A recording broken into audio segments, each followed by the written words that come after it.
நம்ம விஜயனை பார்க்க எங்கள் தம்பி சிவகங்கையிலேருந்து வந்திருக்கேன். பார்த்தாச்சு ஒரு வேளை கடைசியாக. மறுபடியும் வெளியில் வந்தோன்னே எப்படியாச்சும் நல்லா ஃபுல்லாக பார்க்கணும். கூட்டத்தை பாரு, இதே வந்து தளபதியோட படையே இதை ஒன்றுமே பண்ண முடியாது. திருட்டு திமுக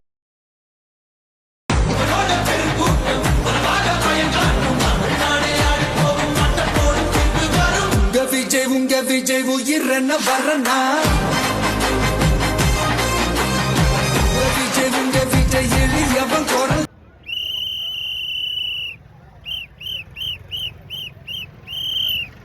தலைவர் பேசிக்கிட்டு இருக்காரு, வெளியே வாரா போறாப்புல. இந்த இடத்த விட்டு ஒரு பொட்டு நகர முடியாது. நம்மளாம் போய் விழுந்துருவீங்க. உனக்கு கட்ட வரனா